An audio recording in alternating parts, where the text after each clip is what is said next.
حج والے مہینے کے 10 دن، خاص طور پہ ان کا انشاءاللہ ہم ذکر کریں گے۔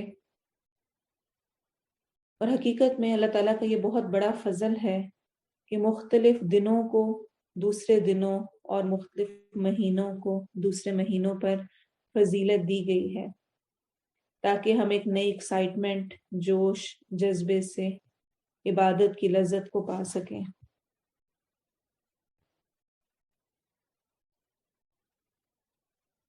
اور اللہ تعالیٰ کو راضی کر سکیں اور اپنی اصل زندگی کے لیے کچھ آگے بھیج سکیں۔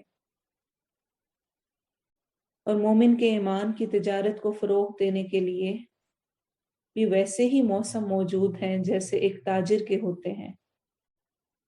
اور یہ موسم کیوں آتے ہیں؟ تاکہ اسے قرب الہی نصیب ہو۔ آپ دیکھیں دنیا میں کچھ موسم ہوتے ہیں، جیسے کہ عید کا آیا، جیسے کہ اور سیلیبریشنز ہوتی ہیں، یہاں پر نیو ایئر آ گیا ہے، اب فلاں ایونٹ ہے، فلاں ایونٹ ہے، تو اس ٹائم کے جو دن ہوتے ہیں وہ سٹور والوں کے بہت بزی ہوتے ہیں، اس میں وہ اوور ٹائم بھی لگ رہا ہوتا ہے، روٹین سے ہٹ کر ایکسٹرا اسٹرگل بھی کی جا رہی ہوتی ہے۔ کیوں؟ کیونکہ اس والے ٹائم میں زیادہ اچھی کمائی کی جا سکتی ہے۔ ایسے ہی اللہ تعالیٰ نے مومنین کو رمضان، ذوالحجہ اور اسی طرح کے موسم دیے ہیں جس میں میں اور آپ نیکیاں کر کے بہت سارے بلند درجات پا سکتے ہیں۔ اور اصل میں اپنی زندگی کے لیے، جو اصل زندگی ہے اس کے لیے آگے بھیجنا، یہ ایک نہایت ہی اہم امر ہے۔ اللہ نہ کرے کہ ایسا ہو کہ انسان قیامت کے دن میں اور آپ یہ حسرت کریں، یقول یا لیتنی قدمت لحیاتی، کہ وہ کہے کہ کاش میں نے کچھ اس دنیا کے لیے کچھ بھیجا ہوتا۔ ہوتا کیا ہے کہ جب ہم کوئی نئی جگہ لیتے ہیں، کوئی نیا موسم شروع ہوتا ہے، تو اگر ہمارے پاس کوئی چیز پہلے کی لی ہوئی پڑی ہوئی ہو سیل سے، تو ہم کتنے خوش ہوتے ہیں کہ الحمدللہ لیا ہوا تھا، میرے کام آ گیا۔ لیکن اگر ضرورت کو میسر نہ ہو تو اس میں ہمیں افسوس ہوتا ہے کہ کاش فلاں وقت میں سیل تھی، ہم اس کو اویل کر لیتے۔ ایسا ہی معاملہ کل قیامت کے دن ہونے والا ہے۔ آج جو یہ ہمارے موسم ہے نیکیاں کمانے کے، اگر ان سے بھرپور فائدہ نہ اٹھایا تو ایسا نہ ہو کہ کل قیامت کے دن یہی دن ہمارے لیے حسرت بن جائے۔ اسی لیے اللہ تعالیٰ قرآن مجید میں فرماتے ہیں، یا ایھا الذین آمنوا اتقوا اللہ ولتنظر نفس ما قدمت لغد، اے لوگو جو ایمان لائے ہو، اللہ سے ڈرو، اور چاہیے کہ ہر نفس دیکھے کہ اس نے اپنے کل کے لیے کیا تیاری کی ہے، کیا بھیجا ہے۔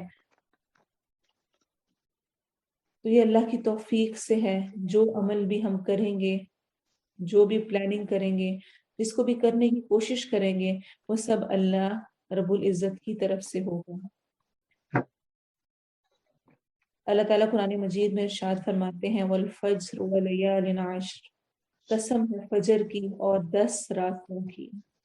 بہت سارے مفسرین لیال عشر راتوں سے مراد عشرہ ذوالحجہ کی پہلے 10 دن، کچھ اللہ تعالیٰ قرآن مجید میں ارشاد فرماتے ہیں، وَاذْكُرُوا اللَّهَ فِي أَيَّامٍ مَّعْدُودَاتٍ، اور اللہ کا ذکر کرو خاص گنے چنے دنوں میں، اور ان گنے چنے دنوں سے مراد بھی عشرہ ذوالحجہ کے دن ہیں۔ آپ صلی اللہ علیہ وسلم نے فرمایا، کسی بھی دن کیا ہوا عمل اللہ تعالیٰ کو ان 10 دنوں میں کیے ہوئے عمل سے زیادہ محبوب نہیں ہے۔ اب آپ نے سارا لیکچر جو سننا ہے وہ اس بات کو ذہن میں رکھ کے، اس حدیث کو، اس کے اس جملے کو ذہن میں رکھ کے سننا ہے۔ کسی بھی دن کیا ہوا عمل، یعنی پورے سال میں، تمام دنوں میں کوئی بھی عمل جو انسان کرتا ہے وہ اللہ تعالیٰ کے نزدیک اتنا محبوب، اتنا پسندیدہ نہیں ہے جتنا کہ ان 10 دنوں میں کیے ہوئے عمل ہیں، چاہے وہ کسی قسم کا کوئی نیکی کا عمل ہو۔ صحابہ کرام رضی اللہ عنہم نے جب یہ سنا آپ صلی اللہ علیہ وسلم سے، تو پوچھا، اے اللہ کے رسول صلی اللہ علیہ وسلم، جہاد فی سبیل اللہ بھی نہیں ہے؟ فرمایا ہاں، جہاد فی سبیل اللہ بھی نہیں، مگر وہ شخص جو اپنی جان اور مال کے ساتھ نکلے اور کچھ بھی واپس لے کر نہ آئے، نہ اپنی جان نہ اپنا مال۔ صرف وہ شخص ہے جو کہ زیادہ پرائرٹی لے گیا، جو جہاد کے لیے نکلا اور اس کی جان، اس کا مال، سب کچھ اللہ کی راہ میں قربان ہو گیا۔ اس کے علاوہ کوئی نیکی کا عمل، کوئی چیز بھی جو انسان اللہ کو راضی کرنے کے لیے پورے سال میں کرتا ہے، وہ اللہ کو اتنی محبوب نہیں ہے جتنی کہ ان 10 دنوں میں کی ہوئی ہے۔ اور افسوس کے ساتھ کہ ہم میں سے اکثریت کو اس کے بارے میں پتہ ہی نہیں ہے کہ یہ دن کتنے زیادہ امپورٹنٹ ہیں، کتنے زیادہ اہم ہیں۔ اور ابن حجر اسقلانی فرماتے ہیں کہ سب سے افضل ایام ان کو جو کہا گیا ہے، کیونکہ حدیث میں الفاظ آتے ہیں افضل ایام الدنیا، دنیا کے دنوں میں افضل ترین دن، افضل ایام الدنیا، ایام العشر، 10 دن دنیا کے دنوں میں سب سے افضل ترین۔ ابن حجر اسقلانی فرماتے ہیں کہ سب سے افضل ایام ان کو اس لیے کہا گیا ہے کیونکہ اس میں تمام بڑی عبادات جمع ہوتی ہیں، جیسے کہ شہادتین کوئی کسی بھی وقت پڑھ سکتا ہے، نماز روز پڑھی جاتی ہے، زکوٰۃ سال میں 1 دفعہ دینی ہے، روزہ رمضان میں رکھا جاتا ہے، لیکن حج اس مہینے کے علاوہ اور کسی مہینے میں نہیں کیا جا سکتا۔ آپ اس مہینے میں حج کریں گے، آپ روزے بھی رکھ سکتے ہیں، آپ نمازیں بھی پڑھ رہے ہیں، آپ زکوٰۃ بھی ادا کر سکتے ہیں، صدقہ خیرات قربانی بھی کر سکتے ہیں۔ تو تمام اہم عبادات چونکہ اس مہینے میں ان دنوں میں اکٹھی ہو جاتی ہیں، اس وجہ سے ان دنوں کی فضیلت انتہائی درجے ہے۔ اسی وجہ سے ایک اور حدیث میں آتا ہے، آپ صلی اللہ علیہ وسلم نے فرمایا کوئی دن ان 10 دنوں سے زیادہ عظمت والا نہیں ہے، اور اللہ تعالیٰ کو ان دنوں سے بڑھ کر کوئی دن عبادت کے لیے زیادہ محبوب نہیں ہے، لہٰذا کثرت سے اس میں تحلیل، تحمید اور تکبیر کہو، اور تسبیح بھی انہی میں شمار ہوتی ہے۔ تو تحلیل یعنی لا الہ الا اللہ، تسبیح یعنی سبحان اللہ کہنا، تحمید یعنی الحمدللہ، اور تکبیر اللہ اکبر کہنا۔ تو ان دنوں میں خاص کام جو کرنے والا ہے، کوئی مشکل کام نہیں ہے، کسی کو دکھانے بتانے کی ضرورت نہیں ہے، کسی سے پوچھنے کی ضرورت نہیں ہے، خود کوئی بہت زیادہ ایفرٹ لگانے کی ضرورت نہیں ہے، چلتے پھرتے ہم آرام سے یہ تسبیحات پڑھ سکتے ہیں۔ یہ دن اللہ کے ذکر کو بلند کرنے کے ہیں۔ اذکار و تسبیحات سب سے فرسٹ پرائرٹی لسٹ میں ہونے چاہیے ان دنوں میں، خاص طور پہ جو شروع کے دن ہیں، اور ان 10 کے علاوہ ایام تشریق 11، 12، 13 اس میں بھی ہمیں سنت میں ملتا ہے کہ آپ صلی اللہ علیہ وسلم نے ہمیں کثرت سے تکبیرات پڑھنے کا، اور تکبیرات میں اصل میں سبحان اللہ، الحمدللہ، لا الہ الا اللہ، اللہ اکبر، ان چاروں کا ہی ذکر ہوتا ہے، ان کو کثرت سے پڑھنے کا حکم دیا ہے۔ اور اصل میں اللہ تعالیٰ کا ذکر انسان کی نجات کا باعث ہے۔ یہاں پر تھوڑا سا میں ذکر الہی کی امپورٹنس، اور پھر یہاں پر جو ہمیں سبحان اللہ، الحمدللہ، لا الہ الا اللہ، اللہ اکبر سے متعلق حدیث ملتی ہیں، ان کو ذکر کروں گی تاکہ ہم اور زیادہ موٹیویٹ ہو کر اچھے انداز میں اس دفعہ کا عشرہ ذو الحجہ کو اللہ کے ذکر کے ساتھ گزار سکیں۔ آپ صلی اللہ علیہ وسلم نے فرمایا، کیا میں تمہیں ایک ایسے عمل کی خبر نہ دوں جو تمہارے اعمال میں سے بہترین ہے، جو تمہارے مالک کے نزدیک پاکیزہ ترین ہے، جو تمہارے درجات سب سے زیادہ بلند کرنے والا ہے، جو تمہارے لیے سونا اور چاندی خرچ کرنے سے بہتر ہے، اور تمہارے لیے دشمن سے لڑنے کہ تم ان کی گردنیں مارو اور وہ تمہاری گردنیں کاٹیں سے بہتر ہے۔ سوچیں، اعمال میں بہترین، اللہ کے نزدیک پاکیزہ ترین، درجات میں سب سے بلند، سونا چاندی خرچ کرنے سے بھی بہتر، اور اس سے بھی کہ انسان جہاد کرے، اس کے لیے نکلے۔ تو صحابہ کرام نے پوچھا ضرور بتائیں۔ آپ صلی اللہ علیہ وسلم نے فرمایا اللہ تعالیٰ کا ذکر مشکل کام ہے کوئی؟ معاذ بن جبل رضی اللہ عنہ نے بیان کیا ذکر الہی سے زیادہ کوئی چیز اللہ تعالیٰ کے عذاب سے نجات دینے والی نہیں ہے۔ اور امام بخاری اور امام مسلم نے ابو ہریرہ سے روایت نقل کی ہے کہ آپ صلی اللہ علیہ وسلم نے فرمایا، اللہ عز و جل فرماتے ہیں میں اپنے بندے کے میرے بارے میں گمان کے مطابق ہوں، جب وہ مجھے یاد کرتا ہے تو میں اس کے ساتھ ہوتا ہوں، اگر وہ میرا ذکر اپنے دل میں کرتا ہے تو میں بھی اسے اپنے دل میں یاد کرتا ہوں، اور اگر وہ میرا ذکر کسی مجلس میں کرتا ہے تو میں اس کا ذکر ایسی مجلس میں کرتا ہوں جو ان سے بہتر ہے، یعنی فرشتوں کی مجلس میں۔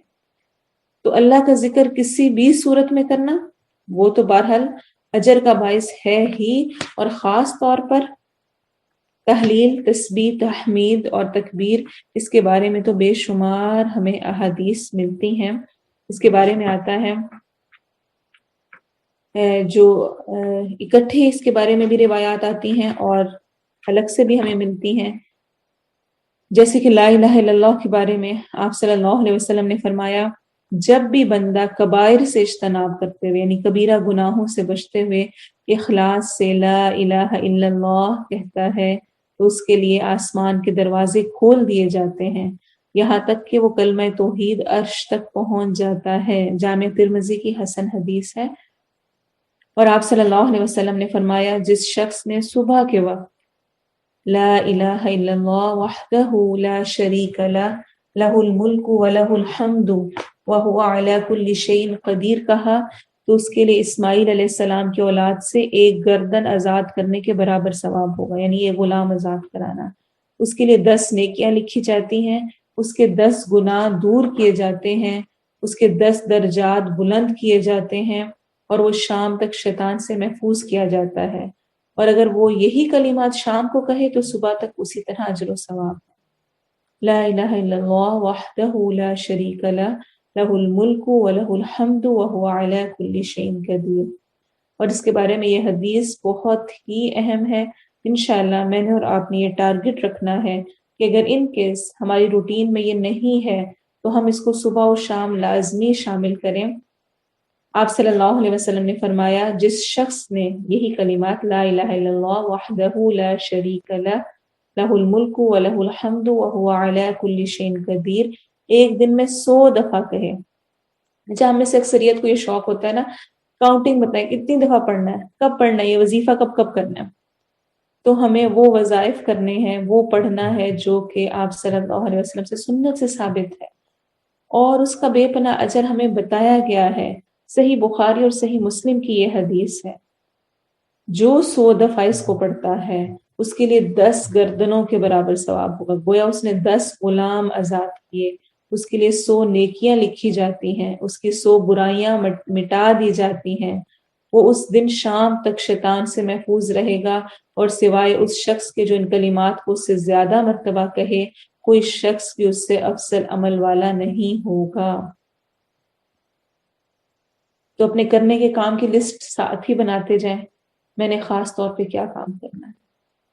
اس تسبیح کو اپنی صبح اور شام کی روٹین میں ایڈ کرنے کی کوشش کرنی ہے۔ یہ دن اسی لیے آتے ہیں، رمضان کا مہینہ آیا، ایک مہمان آیا اور گزر گیا، اس کے بعد ہم دوبارہ اپنی روٹین میں گئے، دوبارہ ہم اپنے کاموں میں مصروف ہو گئے، اللہ نے دوبارہ یاد دہانی کے لیے عشرہ ذو الحجہ بھیجا ہے کہ ہم دوبارہ سے اللہ کی طرف جڑیں، اس کے لیے کوششیں کریں اور اپنی آخرت کو بنا لیں۔ پھر سبحان اللہ کے بارے میں آتا ہے، آپ صلی اللہ علیہ وسلم نے فرمایا، کیا تم میں سے کوئی اس بات سے عاجز ہے کہ ہر روز 1000 نیکیاں کمائیں؟ 1000 اتنے سارے اچھے کام کر لیں۔ آپ صلی اللہ علیہ وسلم کی مجلس میں ایک سوال کرنے والے نے پوچھا، ہم میں سے کوئی 1000 نیکیاں کیسے کما سکتا ہے، اتنی ساری کیسے؟ آپ صلی اللہ علیہ وسلم نے فرمایا، وہ 100 مرتبہ سبحان اللہ کہے تو اس کے لیے 1000 نیکی تحریر کی جائے گی، یا اس سے 1000 گناہ دور کر دیے جائیں گے۔ صحیح مسلم کی حدیث۔ لیکن یاد رکھیں کہ ان تمام چھوٹے چھوٹے الفاظ کا مطلب بھی ذہن میں رکھیں۔ سبحان اللہ، پاک ہے اللہ، ہر عیب سے پاک ہے، یہ ہم اللہ کی ایک قسم کی تعریف، اس کی پاکی بیان کر رہے ہوتے ہیں۔ اور ساتھ ہم اپنے آپ کو یہ شو کرا رہے ہوتے ہیں کہ ہم حقیر ہیں اور ہمارے ہاتھ میں کچھ بھی نہیں، یا اللہ سب کچھ تیری توفیق سے ہے، تیری طرف سے ہے. تو سبحان اللہ کہنے میں 5 منٹ بھی نہیں لگیں گے اور 1000 نیکیاں مل جائیں گی، اور اسی طرح سے 1000 خطائیں معاف ہو جائیں گی. پھر آپ صلی اللہ علیہ وسلم نے فرمایا بہترین دعا الحمدللہ تحمید ہے، اور فرمایا الحمدللہ میزان بھر دیتا، میزان جس کے اندر ہمارے اعمال تولے جانے، ایک دفعہ صرف الحمدللہ کہنا میزان بھر دیتا ہے. اور آپ صلی اللہ علیہ وسلم نے فرمایا کیا میں تمہیں اللہ تعالیٰ کے ہاں محبوب ترین کلام کی خبر نہ دوں جو اللہ کو بہت پسند ہے؟ ابو ذر رضی اللہ عنہ نے فرمایا ضرور، مجھے اللہ تعالیٰ کے نزدیک عزیز ترین کلام کے بارے میں بتائیے. آپ صلی اللہ علیہ وسلم نے فرمایا بلا شبہ اللہ تعالیٰ کے نزدیک سب سے پیارا کلام سبحان اللہ و بحمدہ ہے. سبحان اللہ تسبیح ہو گئی، و بحمدہ تحمید ہو گئی. تسبیح اور تحمید دونوں کا ذکر، اور یہ اللہ کے نزدیک بہت پسندیدہ کلمہ ہے. تو اس فیلنگ کے ساتھ، اس سوچ کے ساتھ کہ میں یہ ادا کر رہی ہوں، یہ اللہ تعالیٰ کو بہت زیادہ پسند ہے، میں نے اس لیے اس کو پڑھنا ہے. پھر آپ صلی اللہ علیہ وسلم نے فرمایا جس شخص پر رات کا قیام، نماز تہجد بھاری ہو، اٹھنا بہت مشکل لگتا ہو، اٹھا نہ جاتا ہو، اور مال خرچ کرنے میں وہ بخل کا شکار ہو، مال بھی نہیں خرچ کیا جا رہا، یا دشمن سے جہاد کرنے میں بزدل ہو، وہ بھی مشکل لگ رہا ہے، تو وہ سبحان اللہ و بحمدہ زیادہ کرے. سبحان اللہ. کتنے بڑے بڑے اعمال ہیں جن کے بدل کے طور پہ کہہ دیا کہ اگر ان کیس وہ نہیں کر پا رہا کسی بھی طور پہ تو کیا کرے، سبحان اللہ و بحمدہ زیادہ کہے، کیونکہ یہ کلمات اللہ تعالیٰ کو اپنی راہ میں خرچ کیے جانے والے سونے کے پہاڑ سے بھی زیادہ پیارے ہیں. اور آپ صلی اللہ علیہ وسلم نے فرمایا سبحان اللہ والحمد للہ آسمانوں اور زمین کا درمیانی خلا بھر دیتے ہیں، زمین آسمان بھر جاتے ہیں سبحان اللہ اور الحمد للہ کہنے سے. اسی طرح لا الہ الا اللہ کے بارے میں ایک اور حدیث میں آتا ہے کہ بلا شبہ جب نوح علیہ السلام کے انتقال کا وقت آیا تو انہوں نے اپنے بیٹے سے فرمایا یقیناً میں تجھے وصیت کرنے لگا ہوں، میں تمہیں 2 باتوں کا حکم دیتا ہوں اور 2 سے روکتا ہوں، اور اس میں سے جو ایک بات کا حکم دیا وہ تھا کہ میں تجھے لا الہ الا اللہ کا حکم دیتا ہوں، کیونکہ اگر 7 آسمانوں اور 7 زمینوں کو ایک پلڑے میں رکھ دیا جائے اور لا الہ الا اللہ دوسرے پلڑے میں رکھا جائے تو یہ ان کے مقابلے میں بھاری ہوگا، اور اگر 7 آسمان اور 7 زمینیں مکمل طور پر ایک بند حلقہ ہوں تو لا الہ الا اللہ ان کے ٹکڑے کر دے. اور میں تمہیں سبحان اللہ و بحمدہ کا حکم دیتا ہوں، کیونکہ یہ کلمات ہر چیز کی نماز ہیں اور انہی کے ساتھ مخلوق کو رزق دیا جاتا ہے، یعنی سب یہ اس کو ادا کرنے والے ہیں. اور میں تجھے شرک اور تکبر سے منع کرتا ہوں. تو کوئی مشکل کلمات نہیں ہیں، آسان سے ہیں، کسی بھی انداز میں پڑھے جا سکتے ہیں. اسی طرح آتا ہے آپ صلی اللہ علیہ وسلم نے فرمایا جس شخص نے ایک دن میں 100 مرتبہ سبحان اللہ و بحمدہ کہا اس کی خطائیں معاف کر دی جاتی ہیں، اگرچہ وہ سمندر کی جھاگ کے برابر ہوں، جتنی مرضی ہوں. ہمیں خوف آتا ہے نا اتنے گناہ ہوگے اتنی معافی ہوگی کہ نہیں، اللہ نے اتنے آسان حل بتا دیے. تو ان افضل ایام میں ان افضل اعمال کو کرنے کی کوشش کریں.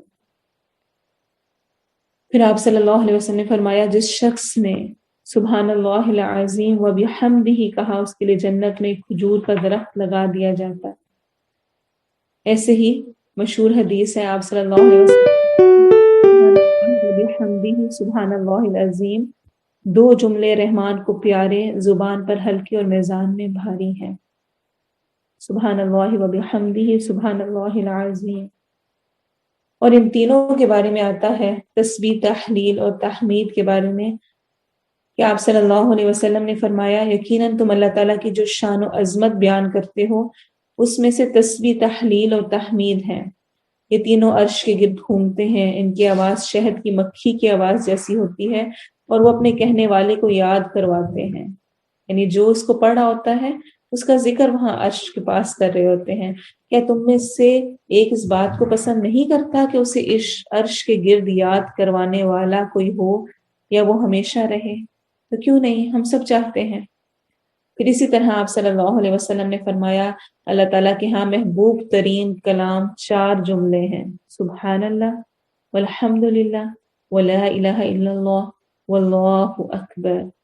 اور آپ صلی اللہ علیہ وسلم نے فرمایا اگر میں سبحان اللہ والحمد للہ ولا الہ الا اللہ واللہ اکبر کہوں تو مجھے ایسا کہنا ہر اس چیز سے زیادہ محبوب ہے جس پر سورج طلوع ہوا. اور آپ صلی اللہ علیہ وسلم نے فرمایا، ایک دفعہ امام مسلم نے ابو ذر سے روایت کی ہے کہ آپ صلی اللہ علیہ وسلم کے صحابہ میں سے کچھ لوگوں نے نبی صلی اللہ علیہ وسلم کی خدمت میں عرض کی یا رسول اللہ مالدار لوگ اجر لیں گے، ان کے پاس مال ہے، وہ زیادہ خرچ کرتے ہیں، وہ ہماری طرح نماز پڑھتے ہیں، ہماری طرح روزے رکھتے ہیں اور اپنے زائد مالوں کے ساتھ صدقہ کرتے ہیں تو ہم سے آگے نکل جاتے ہیں.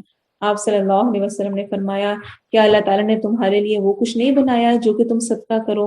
بلا شبہ ہر تسبیح صدقہ ہے، ہر تکبیر صدقہ ہے، ہر تحمید صدقہ ہے اور ہر تحلیل صدقہ ہے. صحیح مسلم کی حدیث ہے. تو مشکل کام نہیں ہے، کسی بھی طور پر زبان پہ نہایت ہلکا ہے.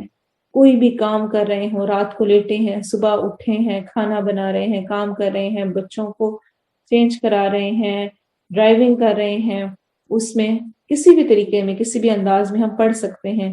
اور الحمدللہ یوٹیوب پہ بہت ساری آپ تکبیرات لکھیں تو آپ کو مل جائیں گی جن میں آپ اگر پڑھنے کی ویسے پریکٹس نہیں اور بھول جاتے ہیں تو آپ ڈرائیو کرتے ہوئے لگا سکتے ہیں، آپ گھر میں صبح کے وقت لگا سکتے ہیں، رات کو سونے لگے لگا سکتے ہیں. خاص طور پہ صبح اور رات کا وقت اس لیے کہہ رہی ہوں کہ صبح کے وقت جو سنا ہو وہ سارا دن ذہن میں رہتا ہے، اور رات کو جو سنیں وہ صبح اٹھتے ہی فوراً وہی چیز ذہن میں آ رہی ہوتی ہے. اور ریسرچز یہ بتا چکی ہیں کہ جو انسان رات کو سوچتا ہے، رات کو کہتا ہے، وہ زیادہ اس کے اندر ایبزارب ہوتا ہے، اور باقی سارے دن میں بھی. تو آپ خود بھی پڑھیں اور اس کے علاوہ اس کو سنیں بھی، بچوں کو بھی سنائیں، باقیوں کو بھی شامل کریں. یہ بہت اہم حدیث ہے. اور آخری حدیث جو کہ بہت پیاری ہے، آپ صلی اللہ علیہ وسلم سے ایک دفعہ ام ہانی نے آ کر پوچھا تھا، امام احمد کی حدیث ہے کہ یا رسول اللہ یقیناً میں بوڑھی اور کمزور ہو چکی ہوں. یا جیسے انہوں نے عرض کیا مجھے کسی ایسے عمل کا حکم فرمائیے جو میں بیٹھے بیٹھے کروں، مشکل نہ ہو، آسان سا ہو، بس بیٹھ کے کر لوں. ہم سب بھی آسانیاں چاہتے ہیں نا. آپ صلی اللہ علیہ وسلم نے فرمایا 100 دفعہ اللہ تعالیٰ کی تسبیح بیان کیجیے، یعنی سبحان اللہ کہیے. یقیناً اس طرح آپ نے اولاد اسماعیل سے 100 گردنیں آزاد کر دی. 100 مرتبہ الحمدللہ کہیے. یقیناً یہ ایسے ہے کہ آپ نے 100 لگام چڑھائے ہوئے گھوڑوں پر اللہ تعالیٰ کی راہ میں سوار کروائے، یعنی گھوڑے تیار کر دیے. پھر 100 بار اللہ تعالیٰ کی بڑائی اللہ اکبر کہیے. یقیناً یہ آپ کے لیے قلادہ پہنائے ہوئے 100 قبول شدہ اونٹوں کے برابر ہیں. اور آپ 100 مرتبہ لا الہ الا اللہ کہیے. یہ یا ایسا کہنا آسمان اور زمین کے درمیان خلا کو پر کر دیتا ہے، اور اس روز کسی کا عمل آپ کے عمل کے برابر اوپر نہیں لے جایا جائے گا سوائے اس شخص کے جس نے آپ کی طرح کا عمل کیا ہوگا. صحابہ کرام کا ان احادیث پر عمل کرتے ہوئے یہ معمول تھا کہ وہ ان 10 دنوں میں بازار میں نکلتے، جہاں گیدرنگز ہوتی وہاں پہ نکلتے اور اونچی آواز میں تکبیرات پڑھا کرتے تھے. اپنے بچوں کو سکھائیں، ان سے کہیں وہ پڑھیں، ان کے ساتھ مل کر پڑھیں. ابن عمر اور ابو ہریرہ رضی اللہ عنہما کے بارے میں خاص طور پہ آتا ہے کہ وہ بازار جا کر اونچی آواز میں تکبیرات کو پڑھا کرتے ہوتے تھے. یعنی جہاں پر لوگ ہوتے وہاں خود بھی پڑھتے اور دوسروں کو بھی یاد کراتے. یہ خود بھی کرنا ہے اور دوسروں کو بھی ساتھ شامل کرنا ہے. کوئی ایسی تسبیح نہیں ہے جو کہ ہم جانتے نہ ہوں، ہم میں سے ہر ایک جانتا ہے. اللہ اکبر اکیلا بھی پڑھا جا سکتا ہے. سبحان اللہ، الحمدللہ، اللہ اکبر، لا الہ الا اللہ الگ الگ بھی پڑھ سکتے ہیں. پھر اللہ اکبر کبیرا والحمدللہ کثیرا وسبحان اللہ بکرۃ واصیلا، یہ تکبیرات بھی پڑھی جا سکتی ہیں. اور جیسا کہ اللہ اکبر لا الہ الا اللہ اکبر وللہ الحمد، کسی بھی انداز میں تسبیحات اور اللہ کا ذکر کیا جا سکتا ہے۔ ذکر الہی کی ہی ایک بہت اہم شکل قرآن ہے، اور قرآن کے ساتھ تعلق قائم ہونا، جیسے کہ ہم جانتے ہیں کہ ان دنوں میں کوئی بھی عمل جو ہم کریں، پورا سال جو قرآن پڑھتے ہیں اس سے زیادہ اجر والا ان دنوں میں قرآن پڑھنا ہے، کیونکہ اللہ کے نزدیک ان دنوں میں کیا ہوا عمل ہر باقی تمام دنوں سے زیادہ محبوب ہے۔ تو ابھی سے میں نے اپنا ٹارگٹ سیٹ کرنا ہے کہ میں نے قرآن کے ساتھ ان دنوں میں کیسے تعلق قائم کرنا ہے۔ ٹارگٹ یہ بھی رکھ سکتے ہیں کہ ایک قرآن مکمل کرنا ہے، 3 پارے کر کے میں نے روز پڑھنے ہیں، اگر اللہ توفیق دے اور ایسا اگر کرنے کے اسکیجول اجازت دے تو ضرور کریں، یا پھر کوئی سورت حفظ کرنی ہے، سورہ ملک نہیں یاد ہے اس کو یاد کر لیں، روز رات کو پڑھنے کا ہمیں سنت میں ملتا ہے۔ اسی طرح سے کچھ پارے پڑھ سکتے ہیں، لازمی نہیں کہ پورا قرآن ہی مکمل کرنا ہے، روز کا 1 پارہ، کچھ حصہ، لیکن اپنی روٹین سے زیادہ بڑھانا ہے۔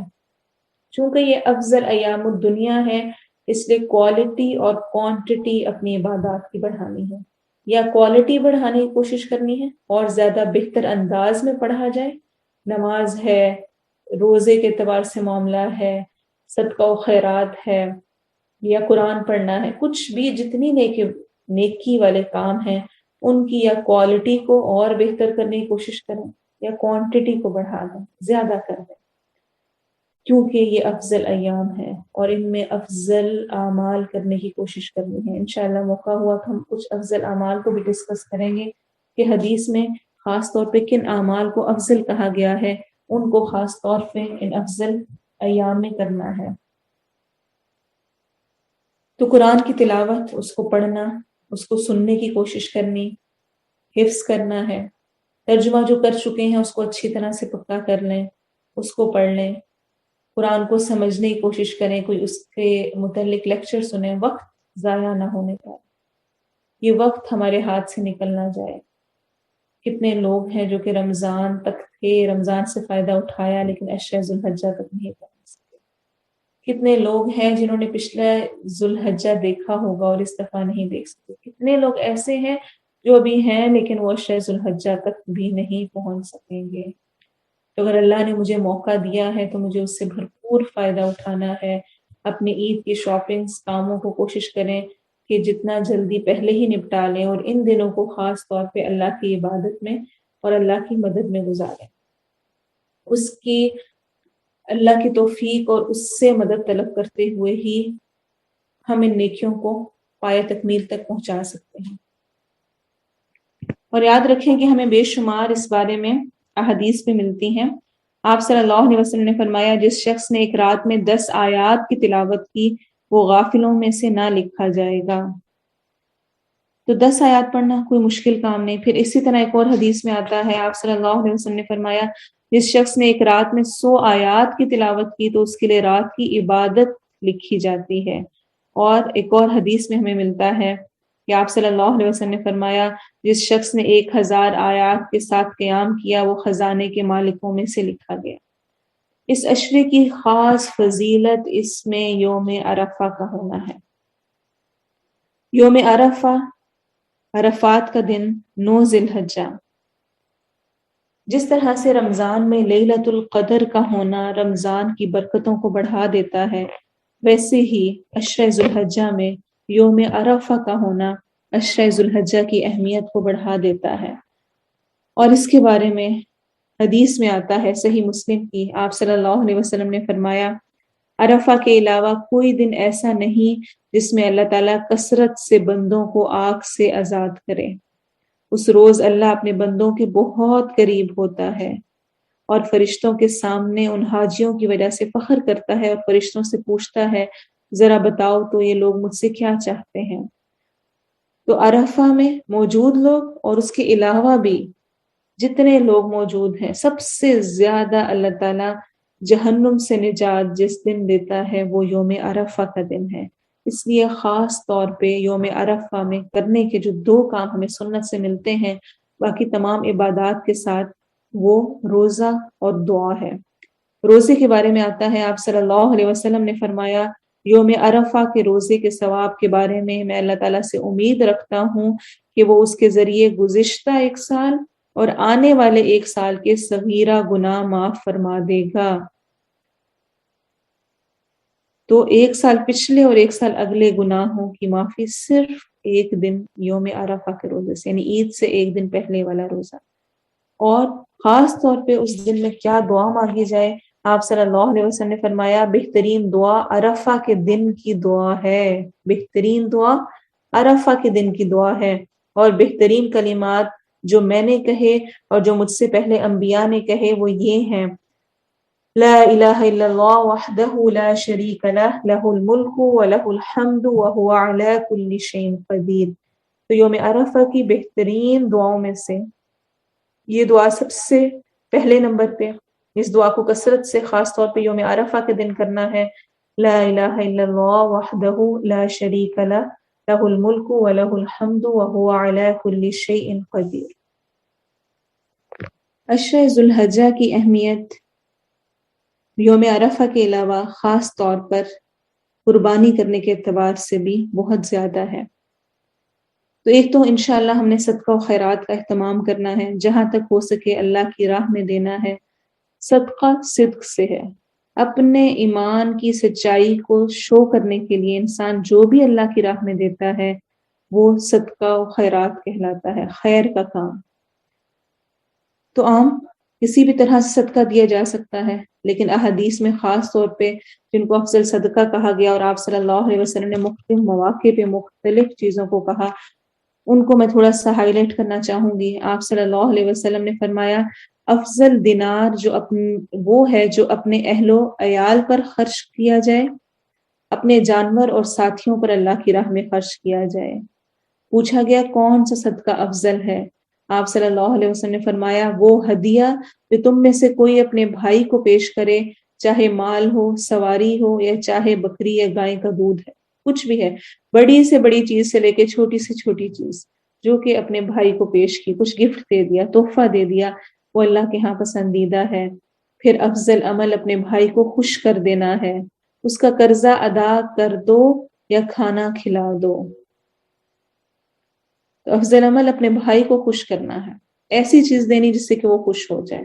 اس میں یہ نہیں کہا گیا کہ وہ مالدار ہے یا نہیں ہے، جو اس کو خوش کر دے، اس کا قرضہ اتارنے میں، کھانا کھلانے میں، کسی بھی طرح سے دوسرے کو خوش کر دینا۔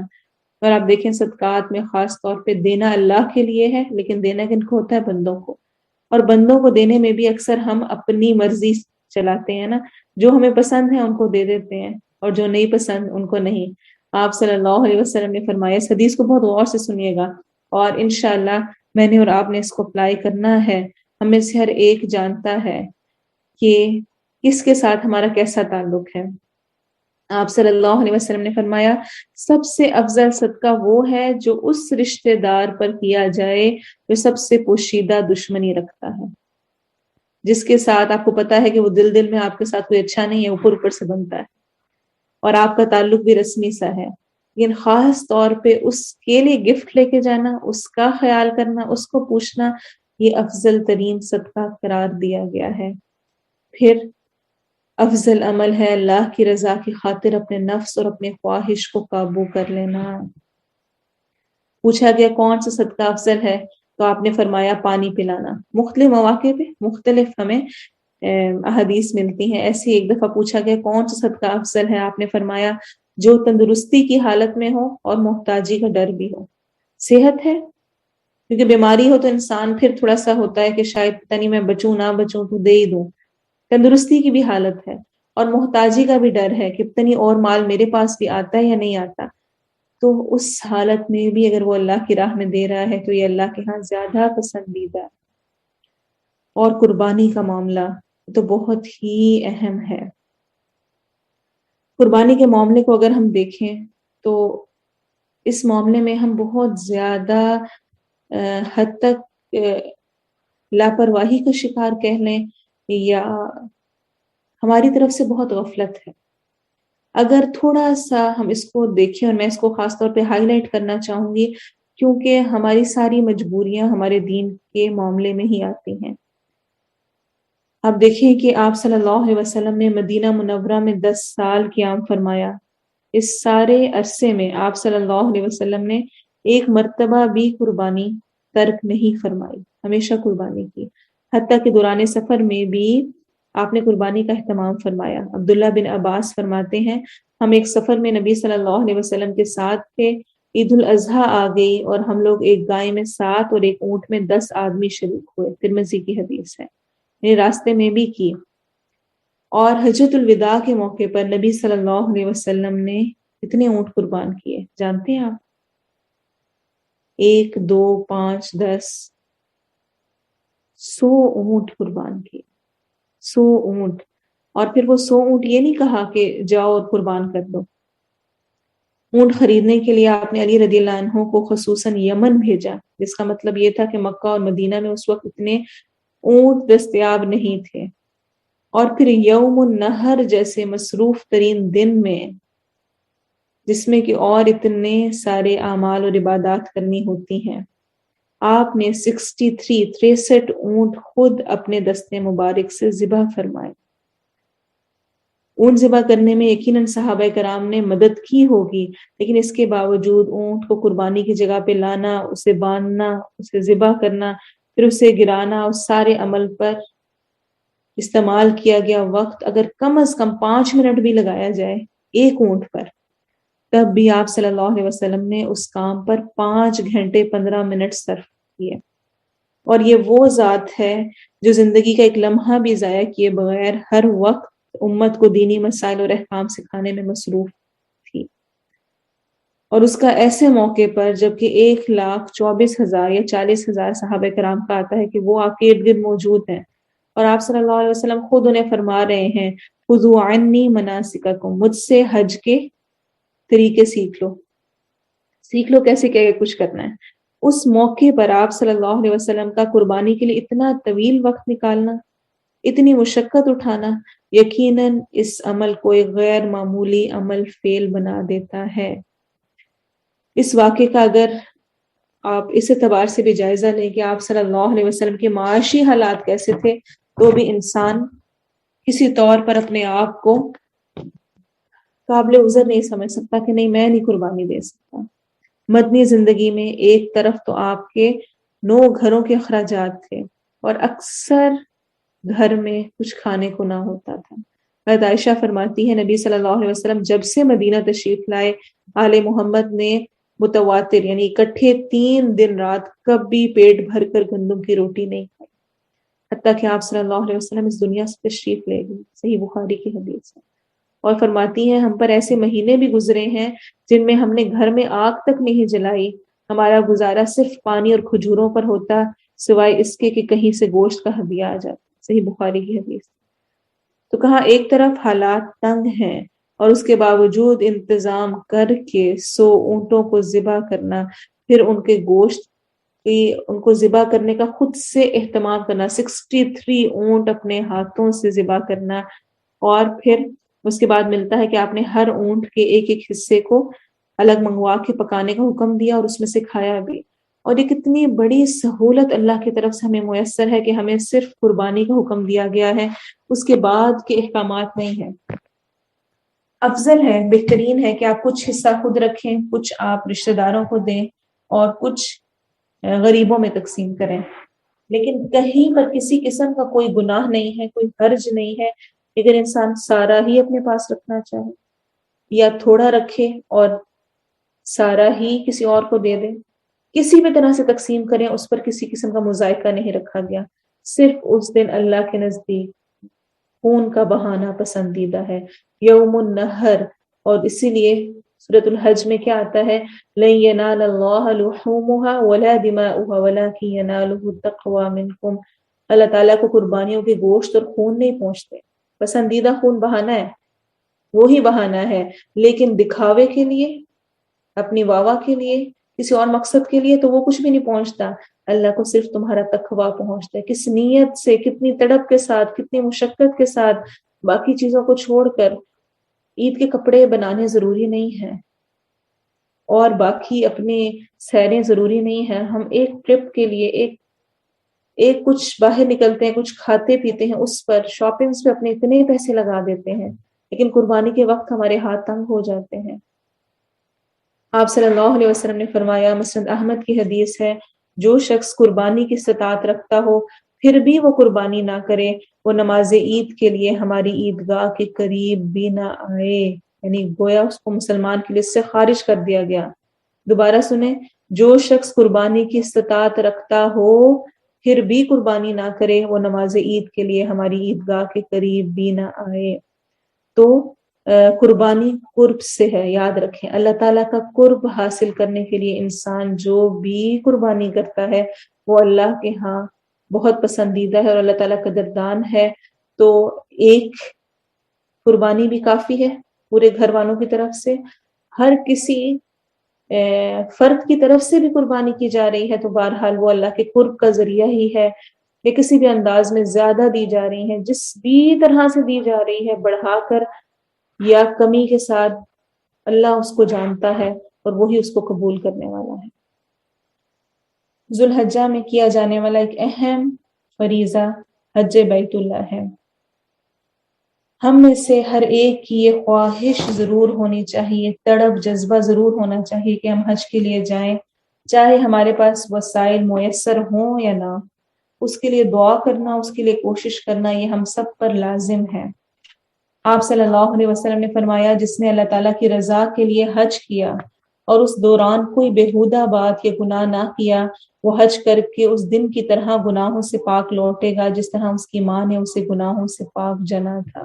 اس طرح گناہوں سے پاک ہو جاتا ہے۔ اسے صحیح بخاری نے روایت کیا ہے۔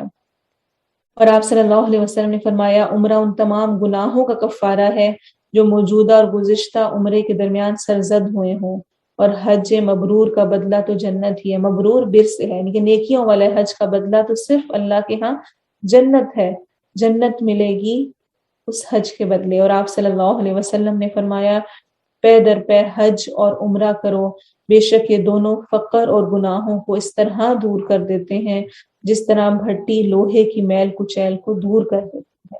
تو یہ کانسیپٹ ہونا کہ نہیں اور بھی بہت سارے کام ہیں، اب ہر وقت بندہ خود ہی حج کرتا رہے، خود جاتے رہتے ہیں وہ، اور اس کی بجائے دوسروں کو بھیج دیں، کچھ اور کر لیں۔ ٹھیک ہے، اچھی بات ہے کہ آپ دوسروں کو بھی ساتھ شامل کریں اور صرف خود ہی حریص نہ ہوں، لیکن یہ جو حدیث میں آتا ہے نا، پے در پے حج، ایک کے بعد ایک حج اور عمرہ، یعنی اس کی روٹین رکھنا، یہ فقر کو، دیکھنے میں تو لگ رہا ہے ٹرپ پہ اتنا خرچہ ہو رہا ہے، لیکن اللہ تعالیٰ نبی صلی اللہ علیہ وسلم کے ذریعے کیا فرما رہے ہیں، فقر کو بھی اور گناہوں کو بھی دور کر دیتا ہے، جس طرح ہم ہٹی لوہے کی میل کچیل کو دور کر دیتے ہیں۔ تو ویسے ہم وہ ایک عمرہ یا ایک حج کر کے یہ سمجھتے ہیں کہ گویا ہم نے بس کام پورا ختم ہو گیا، اور باقی دنیا جہان کے ٹرپس ہم ارینج کرتے رہیں، سیریں کرتے رہیں، گھومتے پھرتے رہیں، وہ کسی حساب کتاب میں نہیں۔ تو اگر موقع میسر ہو، اگر حالات ایسے ہوں کہ آپ کر سکیں، تو ضرور حج اور عمرے کو جب جب موقع ملے کرنے کی کوشش کرتے رہنا چاہیے۔ اسی طرح سے حدیث میں آتا ہے، آپ صلی اللہ علیہ وسلم نے فرمایا، جس نے قدرت ہونے کے باوجود حج نہ کیا اس کے لیے برابر ہے یہودی ہو کر مرے یا عیسائی ہو۔ اللہ کو اس کے دین کی کوئی ضرورت نہیں، قدرت تھی اور پھر بھی حج نہیں کیا۔ قدرت سے مراد کیا ہے؟ مال بھی ہے اور صحت بھی ہے، دونوں چیزیں میسر ہیں اور پھر بھی کوئی نہ کر رہا ہے۔ اور آپ صلی اللہ علیہ وسلم نے فرمایا،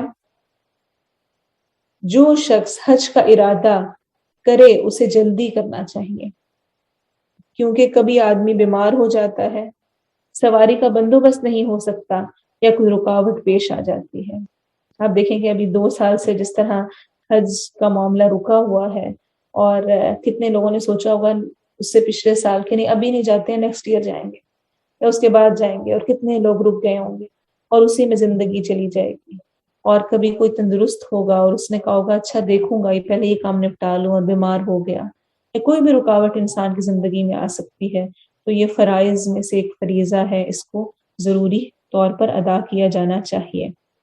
حج اور قربانی سنت ابراہیمی، قربانی اور حج ان دونوں کو کرتے ہوئے خاص طور پر ہمیں ابراہیم علیہ السلام کی شخصیت اور ان کی قربانی کو ذہن میں رکھنا چاہیے، اور اپنے آپ کو بھی اللہ تعالیٰ کے سامنے پیش کرتے ہوئے سوچنا چاہیے کیا میں کچھ بھی اللہ کی راہ میں قربانی کر رہی ہوں. اس لیول تک تو پہنچنا بہت ہی مشکل ہے، لیکن کیا کسی حد تک میری کوشش ہے. آپ دیکھیں ابراہیم علیہ السلام کی زندگی، تھوڑا سا میں تاریخ کو ہائی لائٹ کرنا چاہوں گی تاکہ جو حج کرنے جانے والے ہوں یا آئندہ جب بھی ہم جائیں اور ایسے ہی قربانی کرتے ہوئے یہ جذبہ اور یہ چیز ہمارے ذہن میں ضرور ہو. ایک تو یہ کہ ابراہیم علیہ السلام کی جہاں پیدائش ہوئی وہاں باپ ہی بت بنانے والا تھا، بت پرست بھی تھا، بت گر بھی تھا، بت وہ خود تراشا کرتا تھا عازر. اور آپ ابراہیم علیہ السلام نے جب دیکھا اور ان کی عقل نے اس کو نہیں مانا تو انہوں نے فوراً ہی برات کا اعلان کر دیا اور کہا انی وجہت وجہی للذی فطر السماوات والارض حنیفا وما انا من المشرکین. بے شک میں نے یکسو ہو کر اپنا رخ اس ہستی کی طرف کر لیا جس نے آسمانوں اور زمین کو پیدا کیا ہے، اور میں ہرگز شرک کرنے والوں میں سے نہیں ہوں. اس واضح اور کھلے اعلان کے بعد ان کے باپ نے ابراہیم علیہ السلام کو قتل کرنے کی، ان کو گھر سے بے گھر کرنے کی دھمکیاں دی، لیکن ابراہیم علیہ السلام اپنی بات پہ جمے رہے یہاں تک کہ مشرک قوم بھی خلاف ہو گئی. اور پھر ابراہیم علیہ السلام نے ان کو عقلی طور پہ سمجھانے کی کوشش کی اور سارے بت توڑ کر کلہاڑے کو بڑے بت پہ رکھ دیا. اور جب قوم نے پوچھا تو کہا کہ اس سے پوچھ لو، بڑے سے، اس نے ہی ان کو مارا ہوگا. اس موقع پر بتوں کا نہ بول سکنا، اپنا نفع نقصان کو نہ جاننا، یہ کھلی حقیقت تھی، اس کا انکار کرنا ناممکن تھا. لہٰذا انہوں نے کیا کیا، انہوں نے کہا اچھا بتاؤ تمہارا رب کون ہے. آپ نے جواب دیا میرا رب وہ ہے جس کے اختیار میں زندگی اور موت ہے، وہ سب کچھ کر سکتا ہے. تب اس وقت کے بادشاہ نے کہا زندگی اور موت تو میرے اختیار میں بھی ہے. اور اس نے ایک شخص جس کو موت کا حکم دیا گیا تھا اس کو بلا کے اس سے کہا میں تمہیں آزاد کرتا ہوں، اور ایک اور شخص کو پکڑ کے جس کو کوئی ایسا حکم نہیں تھا مار دیا اور کہا دیکھو میں بھی مار سکتا ہوں اور زندہ کر سکتا ہوں. تب ابراہیم علیہ السلام نے فوراً ارشاد فرمایا اچھا تو میرا اللہ سورج کو مشرق سے نکالتا ہے، تو ذرا اسے مغرب سے نکالنا. یہ سن کر وہ لاجواب ہو گیا. پھر ہم دیکھتے ہیں ابراہیم علیہ السلام کی زندگی کا اگلا امتحان کہ جب کسی طرح سے بات نہ بن پڑی تو اذیت، تکلیف. کفار کا یہی شعار رہا ہے کہ جب ان کے پاس کوئی دلیل نہ رہے تو وہ پھر اذیت و تکلیف پر اتر آتے ہیں. اور ان سب نے مل کر یہ فیصلہ کیا کہ آگ بھڑکائی جائے گی. ایسا نہیں ہوا کہ آگ جلائی گئی اور ساتھ ہی پھینک دیا گیا، مہینوں دنوں آگ بھڑکائی گئی، اس کو خوب جلایا گیا. اور اس کے بعد پوری تیاری کے ساتھ ابراہیم علیہ السلام کے والد سب سے آگے تھے اور ابراہیم علیہ السلام کو آگ میں ڈال دیا گیا، آتش نمرود. تب زندگی اور موت کے حقیقی مالک نے اپنا فرمان جاری کیا قلنا یا نار کونی بردا وسلاما علی ابراہیم. ہم نے کہا ہے آگ ٹھنڈی اور سلامتی والی بن جائے ابراہیم کے لیے، گرمائش بھی نہیں اور ٹھنڈ بھی نہیں، ایسی کیونکہ سلامتی پرسکون کرنے والی ہو. لیکن اس مشرک قوم کی بدنصیبی دیکھیں کہ کوئی ایک پھر بھی ایمان نہیں لایا. ابراہیم علیہ السلام نے وہاں سے ہجرت کر لی، حضرت سارہ کے ہمراہ مصر تشریف لے گئے. وہاں بادشاہ کو معلوم ہوا، اس نے بری نیت سے حضرت سارہ کی طرف ارادہ کیا، لیکن حضرت سارہ کی دعا سے اللہ تعالیٰ نے اس کے شر کو دور کر دیا. اس نے پھر اپنی بیٹی ہاجرہ کو حضرت سارہ کی خدمت میں لونڈی کے طور پہ پیش کیا، اور پھر حضرت سارہ نے حضرت ہاجرہ سے ابراہیم علیہ السلام کی شادی کروا دی. پھر اللہ کی طرف سے اگلا حکم آیا. 80 سال تک اولاد نہیں تھی، 80 سال کے تھے ابراہیم علیہ السلام جب اسماعیل علیہ السلام پیدا ہوئے، اور اللہ کی طرف سے حکم آ گیا کہ صحرا میں چھوڑو جہاں کوئی نہیں، کوئی پانی، کوئی انسان، کوئی کسی چیز کا نام و نشان. واپس جانے لگے تو بیوی نے بار بار سوال کیا آپ ہمیں اس جنگل میں کس کے سہارے چھوڑ کے جا رہے ہیں. بیوی وہ بھی کمزور، چند ماہ کا بیٹا تھا، لیکن اللہ کے حکم پر مجال ہے جو یہ کہا یا اللہ کیسے ہوگا، کیسے پاسبل ہے، یہ میں یہ نہیں کر سکتی. آج ہمارے پاس کتنے عذر بہانے، ہر نیکی اور خیر کو کرتے ہوئے ہمارے پاس ایک لمبی لسٹ ہے کہ یہ ریزن ہے میں نہیں کر سکتی، اور ہر گناہ کو کرتے ہوئے بہت ڈھٹائی کے ساتھ ہمارے پاس ریزنز موجود ہیں اس لیے میں یہ کرتی۔ ابراہیم علیہ السلام نے صرف دیکھے بغیر اتنا جواب دیا، اللہ کے حکم پہ چھوڑ کے جائے۔ تب وہ اللہ کی بندی خاموشی کے ساتھ، اللہ کی رضا کے ساتھ، کیا اس نے کہا؟ پھر اللہ ہمیں ضائع نہیں کرے گا، اور جیسا اللہ پر یقین اور اعتماد کر لو ویسا ہی اللہ تعالیٰ کی ذات ہمارے سامنے آ جاتی ہے۔ اس طرح اپنے اہل و عیال سے نامعلوم عرصے کے لیے جدا ہو گئے، ایسی جگہ جہاں پر حشرات الارض اور جنگلی درندوں کی موجودگی کا امکان تو تھا، لیکن کسی انسان، کسی غمگسار، کسی ہمدرد کی موجودگی کا تصور بھی نہیں تھا۔ چند دنوں کی خوراک ختم ہونے کے بعد بظاہر کھانے کے پینے کے کوئی آثار نظر نہیں آ رہے تھے۔ سوچیں، اکیلی عورت ایک بچے کے ساتھ ایک بالکل صحرا میں اکیلی رات آئی ہوگی، کیسے گزاری ہوگی؟ کھانے پینے کو کچھ نہیں ہے، لیکن شوہر بھی اور بیوی بھی دونوں اللہ تعالیٰ کے حکم پر سر تسلیم خم کیے ہوئے۔ ابراہیم علیہ السلام کا اپنے اہل و عیال کو اس طرح سے بے آباد و ویرانے میں لے جا کر بسانا، اس طرح رکھنا اللہ کو اتنا پسند آیا کہ اللہ نے جس شخص پر حج کی عبادت فرض کی اس کے لیے کیا ہے کہ وہ اسی طرح اپنے گھر سے بے گھر اور وطن سے بے وطن ہو کر نکلتا ہے، اور پھر اس مقام پر پہنچتا ہے جہاں پر ایمان نے مادیت پرستی، عقل پرستی کو شکست دی تھی۔ اور پھر کیا ہوا؟ ہم مشہور واقعہ جانتے ہیں کہ کس طرح ہاجرہ نے جب پانی موجود نہیں تھا اور اسماعیل علیہ السلام بہت روئے، اور کس طرح انہیں صفا اور مروہ کا چکر لگایا۔ آپ میں سے جو لوگ حج اور عمرے کے لیے گئے ہوئے ہیں وہ جانتے ہوں گے کہ ان کے درمیان کتنا فاصلہ ہے، اور اب پہاڑی تو پہاڑی رہی ہی نہیں ہے نا۔ پہاڑی پہ چڑھنا، دیکھنا کس قدر وہ ماں تڑپ رہی ہوگی، کیا کیفیت ہوگی، 7 چکر لگانا، لیکن صرف کس لیے؟ اللہ کی رضا کے لیے۔ اللہ نے کہا ہے تو بس اسی میں میرے لیے، اب میں نے سچویشن میں رہ کر ہینڈل کرنا ہے۔ ہم کیا کرتے ہیں؟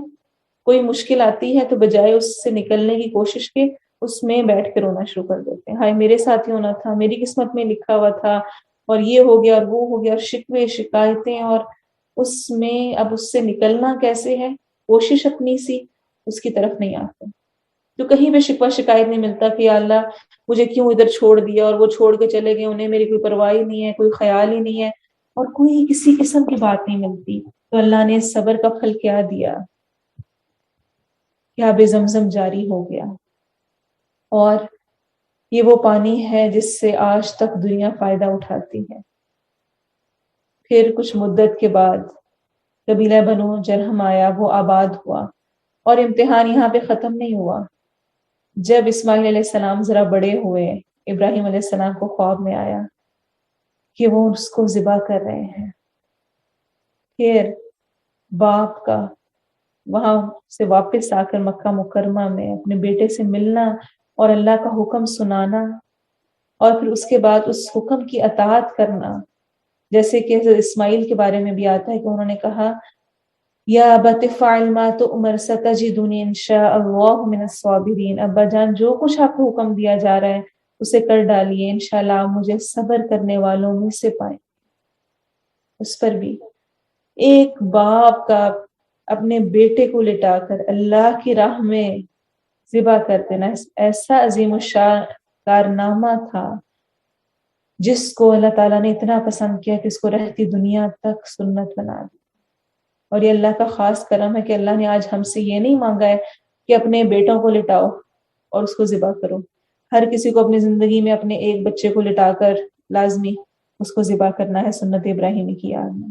ایسا کچھ نہیں کہا گیا، ہمیں مشکل میں نہیں ڈالا گیا، صرف جانور قربان کرنے کا کہا گیا ہے، جو ہم پر بھاری ہو جاتا ہے، جو کام جس میں کہ وہ مشقت نہیں ہے۔ آپ دیکھیں کوئی جانور بھی رکھا ہوا ہوتا ہے نا اگر کچھ عرصہ، تو اس سے بھی ایک محبت انسیت ہو جاتی ہے، اس کو ذبح کرنا ہی مشکل ہوتا ہے، کہاں اپنے جگر گوشے اپنے بیٹے کو جو کہ اتنے عرصے بعد اس طرح ملا ہو۔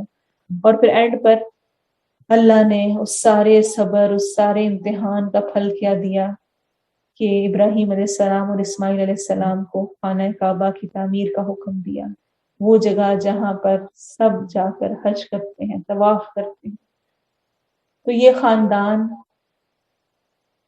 شوہر، بیوی، بیٹا، ان کی قربانیاں وہ ہیں اور ایسی ہیں کہ جن کو ہم حج میں اور قربانی کے موقع پر رپیٹ کر رہے ہوتے ہیں، صرف رپیٹ، اور اس درجے کی بھی رپیٹ نہیں کر رہے ہوتے، اور یہ اسی کی یاد ہے۔ اسی لیے اللہ تعالیٰ نے ابراہیم علیہ السلام کے بارے میں قرآن میں فرمایا ان ابراہیم کان امۃ قانتا للہ حنیفا، بے شک ابراہیم علیہ السلام ایک امت کی طرح ہے، وہ کام جو کہ ساری امت، بہت سارے لوگ مل کے بھی نہ کر سکیں، وہ کام کرنے والے ہیں۔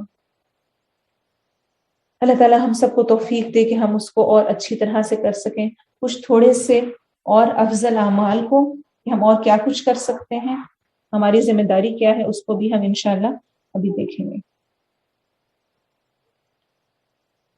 عید الاضحیٰ، سنت کرنے کے کام۔ الحمدللہ ہمیں سے اکثریت جانتی ہے کہ اس میں ہم نے کیا کچھ کرنا ہے۔ صرف ایک یاد دہانی کروانا چاہوں گی کہ نماز عید کے لیے غسل کرنا، خوشبو لگانا، مسواک کرنا مستحب ہے، اچھے کپڑے، صاف ستھرے کپڑے پہننا، ضروری نہیں کہ نئے ہی ہوں، لیکن اگر آپ اہتمام کر سکتے ہیں تو ضرور کرنا چاہیے تاکہ ہماری اگلے آنے والی نسلوں میں اس کی جو ایک اہمیت، ایک جوش، ایک ولولہ ہے وہ برقرار رہے۔ یہ ہم باقی دنوں کو بہت سیلیبریٹ کرتے ہیں، لیکن عید پہ اکثر لوگ بوریت کا شکار ہوتے ہیں، کیا کریں، کچھ بھی نہیں کیا، لیٹ سو کے اٹھے اور معمول کا دن گزارا۔ تو اس کی بجائے کوشش کرنی چاہیے عید کی نماز کے لیے ضرور جائیں۔ عطیہ سے روایت ہے کہ نبی صلی اللہ علیہ وسلم نے حکم دیا کہ دونوں عیدوں کے دن ہم حیض والی اور پردہ نشین عورتوں کو عیدگاہ میں لائیں، چاہے مینسز ہیں، چاہے کبھی گھر سے نکلی نہیں ہیں، تب بھی عیدگاہ میں آئیں تاکہ وہ مسلمانوں کے ساتھ نماز اور دعا میں شرکت کریں۔ البتہ حیض والی عورتیں نماز نہ پڑھیں۔ صحیح بخاری اور مسلم کی حدیث ہے۔ تکبیرات کی کثرت کرنی چاہیے، پیدل آنا جانا اور رستہ بدل کر آنا جانا پسندیدہ ہے۔ عیدگاہ سے جا کر وہاں پر خاموشی کے ساتھ خطبہ سننا، تکبیرات پڑھنا، نماز ادا کرنا، اور اس کے بعد ایک دوسرے کو تقبل اللہ منا و منکم کہنا سنت سے ثابت ہے۔ نماز عید سے پہلے اور بعد میں کوئی نفل نماز نہیں ہے۔ آخر میں ایک دو چیزوں کو اور ہائی لائٹ کرنا چاہوں گی آپ کے ساتھ۔ ہماری ذمہ داری کیا ہے، ہماری کرنے کا کام کیا ہے۔ ایک تو یہ کہ سوشل اویئرنیس، ہم میں سے اکثریت کو، اور آپ اس چیز کو ضرور مینشن کیجیے گا جب آپ اپنے تاثرات دیں، کہ کیا پہلے سے ہمیں اشیاء ذو الحجہ کی اویئرنیس تھی، ہم میں سے اکثریت کو نہیں ہے۔ تو ضرور کوشش کریں کہ دوسروں تک پیغام پہنچائیں، احادیث پہنچائیں۔ آپ سرچ کریں، آپ کو یوٹیوب پہ بے شمار اشیاء ذو الحجہ کی فضیلت میں احادیث بھی مل جائیں گی، اور آپ اس لیکچر کو بھی شیئر کر سکتے ہیں۔ آپ جو کچھ کرنے کے کام ہے، تسبیحات ہیں، ان کو شیئر کریں۔ سوشل اویئرنیس ضرور دیں، پمفلیٹس اگر آپ کو ملیں تو وہ شیئر کریں۔ کوشش کریں ہر عبادت کی کوالٹی اور کوانٹٹی کو بڑھا دیں، جس طرح کہ افضل صدقہ دینے کی کوشش کرنی ہے، روزے رکھنے کی کوشش کرنی ہے۔ یوم عرفہ کا خاص طور پہ، اس کے علاوہ اگر چاہیں تو آپ 9 کے 9 شروع کے دنوں کو بھی رکھ سکتے ہیں، ایک دن چھوڑ کر ایک دن بھی رکھ سکتے ہیں۔ منگل اور جمعرات جو آ رہا ہو، پیر اور جمعرات جو آ رہا ہو، اس کے بھی رکھ سکتے ہیں۔